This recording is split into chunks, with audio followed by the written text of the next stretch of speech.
Assalamualaikum warahmatullahi wabarakatuh. Selamat pagi anak-anak hebat. Bagaimana kabarnya hari ini? Masih tetap sehat ya? Alhamdulillah. Dijaga kesehatannya, jangan sampai sakit. Istirahat yang cukup. Kalau waktunya mengerjakan tugas dikerjakan, kalau waktunya istirahat ya tetap harus istirahat. Jadi di manage atau diatur. Ya, sekarang kita akan belajar subtema 2 pembelajaran 1. Sekarang kita memasuki subtema 2. Nah, di sini ada gambar. Gambar ini adalah ada anak-anak yang sedang bermain di lapangan. Coba semua diperhatikan. Ada yang memakai kerudung paling belakang itu namanya Siti. Siti dan temannya sedang bermain ayunan. Kemudian Edo dan Udin di bagian depannya Siti bermain kelereng. Kemudian ada yang bermain layang-layang, itu Beni. Kemudian ada yang bermain sondamanda. Yang mana Bu Siska sondamanda? Yang ini. Perempuan, 3 perempuan membentuk kotak-kotak. Itu namanya permainan sondamanda. Kemudian ada yang bermain sepak bola. Mereka ini sedang bermain dengan damai. Mereka menunjukkan sikap rukun. Jadi ini adalah salah satu contoh sikap rukun dengan teman bermain atau dengan teman di lapangan. Ini adalah contoh gambar kerukunan atau sikap rukun. Sekarang dibuka halaman 49, buku tematiknya subtema 2, hidup rukun dengan teman bermain. Udin mempunyai banyak teman. Ada Edo, Lani, Made, dan banyak lagi. Udin sering bermain bersama teman-temannya. Mereka bermain setelah pulang sekolah atau pada hari libur. Udin dan teman-teman bermain dengan rukun. Pada bacaan ini kita akan memahami bahwa Udin yang tadi gambar sebelumnya itu sedang bermain dengan Edo, Lani, Made, dan yang lainnya. Mereka ini menunjukkan hidup rukun dengan teman bermain. Jadi mereka bermain setelah pulang sekolah sesuai gambar yang tadi ya. Nah, sekarang dibuka dulu. Selanjutnya, apakah teman-teman Udin bermain dengan rukun? Kira-kira iya atau tidak? Coba sekarang kita centangi yang menunjukkan sikap rukun dan yang tidak menunjukkan sikap rukun tidak perlu dicentang. Kira-kira yang mana? Nomor paling atas ya, apakah rukun? Iya, itu rukun. Paling atas ada 3 orang yang sedang bermain. Nah, ini sikap rukun. Kemudian sampingnya ada yang bermain bola. Apakah itu menunjukkan sikap rukun? Yang bermain bola iya. Kemudian yang sampingnya sedang bercanda atau tidak? Coba kita lihat semua. Iya, itu sedang bercanda. Berarti juga menunjukkan sikap rukun. Kemudian sampingnya lagi ada anak perempuan, ya 2 anak perempuan sedang bermain ayunan. Kira-kira apakah itu menunjukkan sikap rukun? Iya, karena mereka tertawa dan bahagia. Kemudian bagian bawah bertengkar merebutkan ayunan. Apakah itu menunjukkan sikap rukun? Tidak. Jadi kita silang. Kemudian yang bagian bawah lagi ada yang jatuh, kemudian temannya mengolok-olok. Apakah itu rukun? Tidak, itu tidak boleh dilakukan. Jadi ini bukan sikap rukun. Jadi yang menunjukkan sikap rukun ada 3. Sudah paham ya? Sekarang kita lanjut halaman 50. Apakah kamu sering bermain bersama temanmu? Bagaimana sikapmu ketika bermain dengan temanmu? Apakah kamu dapat bermain dengan temanmu jika tidak rukun? Kira-kira tidak. Jadi kalau tidak rukun ya tidak dapat bermain. Intinya kalau bahasa Jawa tidak dibolong. Begitu. Lalu bagaimana Bu Siska agar kita dibolong? 1, kita harus mau rukun. Kita harus mau meminta maaf. Kita harus damai, mengalah itu ya. Sekarang dibuka halaman 51. Ayo kita membaca bersama-sama. Bacalah percakapan di bawah ini dengan nyaring. Udin, Do, ayo kita bermain kelereng di lapangan. Ayo Din, kita ajak teman yang lain. Boleh saja Do, semakin banyak teman akan lebih menyenangkan. Tapi Din, aku tidak bisa membawa sepedaku ke lapangan. Ban sepedaku bocor. Kemudian dijawab sama Udin, oh tidak apa-apa Do, ayo aku bonceng naik sepedaku. Nah, Udin dan Edo mengajak semua teman bermain. Mereka tidak memilih-milih teman. Udin dan Edo selalu menjaga kerukunan. Oke, di sini ada kalimat ajakan anak-anakku. Coba perhatikan yang mana. Ini adalah contoh kalimat ajakan. Loh Bu Siska kok bisa? Iya, karena ada kata ayo. Ayo aku bonceng naik sepedaku. Kata ayo itu mengajak. Contoh yang lain, ayo makan permen, itu juga mengajak. Misalkan kamu punya teman, begini, Ezi sedang bermain dengan Bagas. Bagas, ayo main nang lapangan. Nah, terus Bagasnya bilang, oke. Nah, itu juga contoh kalimat ajakan. Jadi subtema 2 mempelajari kalimat ajakan. Ada yang sudah tahu kalimat ajakan itu apa? Ada yang sudah tahu belum? Yaitu tadi yang Bu Siska katakan tadi. Jadi kalimat ajakan itu adalah kalimat yang mengharapkan tanggapan berupa tindakan dari orang-orang yang diajak bicara. Kalimat ini ditandai dengan kata-kata ajakan khas. Intinya adalah kalimat ajakan adalah kalimat untuk mengajak. Kalau cara bahasa Jawanya ngajak konco, mengajak orang lain atau mengajak teman, gampang. Tidak harus teman, mengajak ibu, mengajak ayah, mengajak adik. Contoh mengajak dengan adik ya. Suatu hari misalkan Mbak Tiara. Nah, atau Mbak Intan sedang makan coklat. Kemudian adiknya barusan pulang sekolah. Kemudian bilang, "Dek, ayo makan coklat ini aku beri." Nah, itu namanya mengajak. Gampang loh ajakan itu. Ya, itu kalimat ajakan. Kemudian kalimat ajakan ditandai dengan apa? Ada kata-kata khas, ada kata-kata khusus kalimat ajakan. Jadi ciri-ciri kalimat itu adalah kalimat ajakan adalah ada kata ayo dan mari dan marilah. Contoh kata-kata ayo. Ayo Ezi, kita tidur sekarang karena sudah malam. Begitu. Atau contoh yang lain, misalkan Mbak Valen, ayo Mbak Valen, kita pergi ke sekolah sekarang karena sudah terlambat. Nah, itu ayo. Kalau misalkan contoh kata mari, ya, ayo mari ya, mari Mbak Valen, kita makan bersama, aku sudah lapar. Begitu.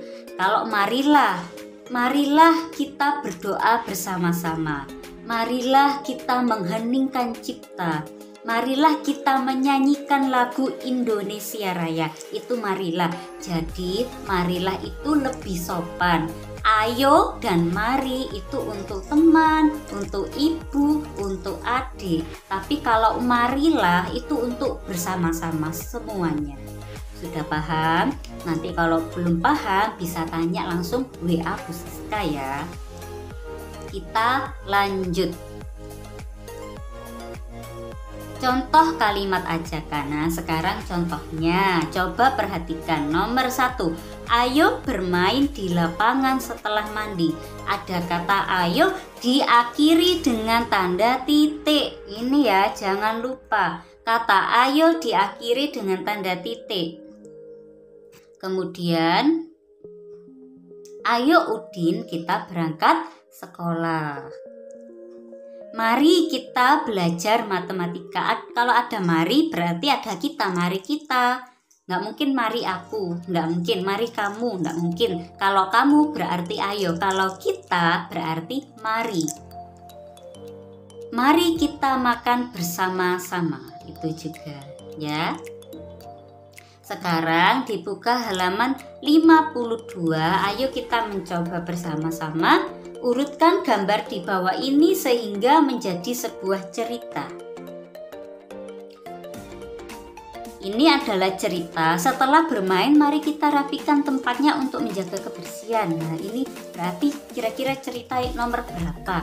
Kemudian ada mereka gambar bermain kelereng ya, ada gambar bermain kelereng. Kemudian ada kata-kata, ayo Din, bla bla bla bla. Kira-kira mana urutan yang benar? Apakah yang paling atas gambarnya itu gambar pertama atau nomor 1? Salah, ayo kita benarkan. Nomor 1 adalah paling bawah. Made, ayo kita bermain kelereng di lapangan. Kemudian, ayo Din, aku mengambil kelerengku dulu ya. Baru kemudian nomor 2, bermain kelereng mereka. Setelah itu, setelah selesai nomor 3, setelah bermain, mari kita rapikan tempatnya untuk menjaga kebersihan. Jadi ini urutannya, bukan tugas, ini kita kerjakan bersama-sama. Oke, lanjut. Sekarang tetap di halaman 53, ayo mengamati. Ini ada gambar. Gambarnya sedang bermain ya. Ini adalah gambar sedang bermain 3 orang. Bermain apa itu? Bermain layang-layang. Di lapangan, teman-teman Udin sedang bermain. Mereka melakukan berbagai permainan. Nah, di sini kita akan belajar gerak tubuh ketika bermain di lapangan. Jadi berhubungan dengan SPDB atau seni. Nah, halaman 54, perhatikan gerakan-gerakan anak bermain yang tadi ya. Jadi ada 3 orang atau Udin dan teman-temannya sedang bermain di lapangan, bermain layang-layang. Sekarang kita akan belajar menirukan gerak bermain.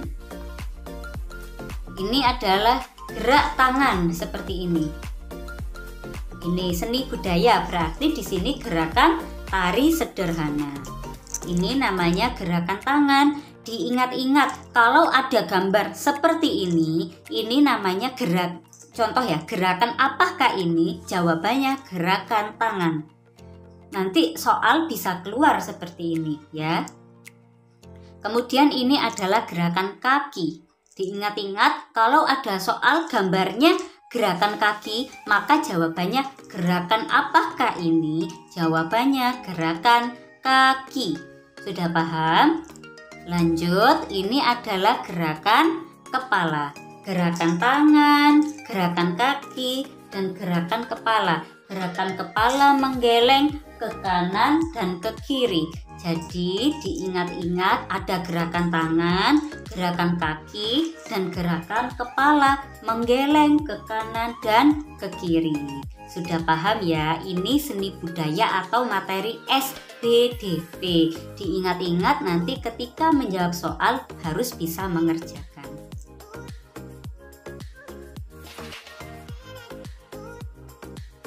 Udin dan Edo membawa kelereng. Kelereng Udin ada 115, kelereng Edo ada 124. Perhatikan banyak kelereng tersebut dengan kubus satuan. Jadi jika digambarkan dengan kubus seperti ini. Kelereng Udin ada 115. Dari mana Bu Siska? Ayo kita belajar. 115 ini dari 100 ditambah 10 ditambah 5 dibaca 115 ini. 100 ditambah 10 ditambah 5 itu gambarnya. Diingat-ingat 100 ditambah 10 ditambah 5 dibaca 115. Kemudian 124 dari 100 ditambah 20 ditambah 4 ini ya. 100 batang besarnya 100, satu saja isinya 100. Kemudian batang panjang 20, kemudian satuannya ada 4. Perhatikan puluhannya, 10 kurang dari 20. Kubus yang lebih banyak yang mana? Ayo, sekarang kita membandingkan banyak kubus. Di sini 115, di sini 124. Jika Bu Siska tulis ya, 115 dengan 124. Kubus yang lebih banyak kubusnya siapa kira-kira? Yaitu kubusnya Edo, yaitu 124. Loh Bu, kok bisa begini caranya? Ini 115 milik Udin dengan 124. 1 dan 1 sama, tidak bisa dibandingkan. Kemudian yang tengah-tengah ini ada 1, yang tengah-tengah ini 2. 1 dan 2 lebih besar mana? Jelas lebih besar 2, maka jawabannya yang lebih besar adalah 124. Jadi yang lebih banyak kubusnya Edo. Jadi kelereng Udin titik-titik-titik dari kelereng Edo. Kelereng Udin lebih kecil, kelereng Udin lebih kecil. Sudah paham? Nanti kita pelajari untuk yang ini di pembelajaran selanjutnya. Ini hanya mengenal saja. Baik. Sekarang dibuka halaman 56. Ayo kita berlatih bersama-sama. Berilah tanda centang untuk kumpulan benda-benda yang lebih banyak. Oke, ini satu pasang ya. Kemudian di sini satu pasang lagi. Kemudian di sini satu pasang lagi. Nah, kira-kira gambar yang pertama, ini dengan ini, mana yang lebih besar?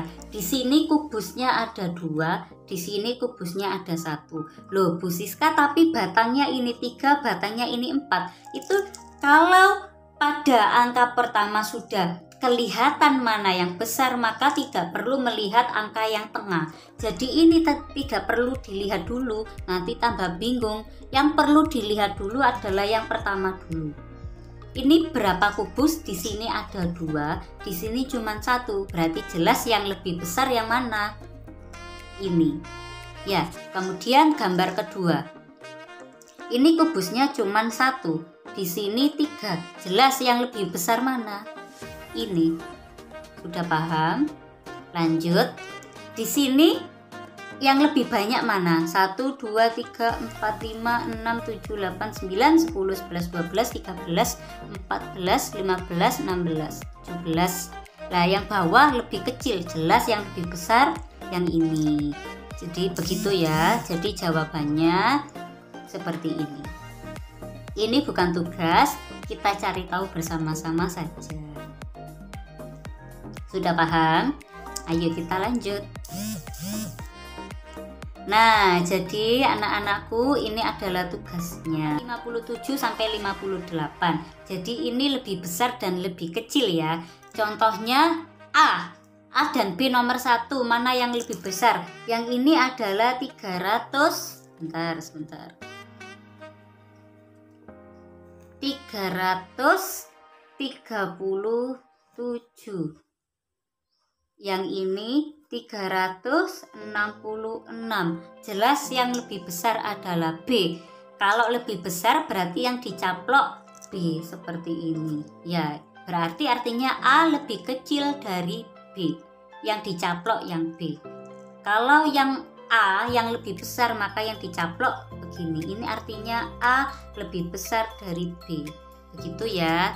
Dikerjakan dulu, nanti kalau misalkan sudah benar nanti Bu Siska nilai, kalau misal belum benar nanti Bu Siska terangkan langsung di WA. Ya, selamat mengerjakan. Sekian. Wassalamualaikum warahmatullahi wabarakatuh.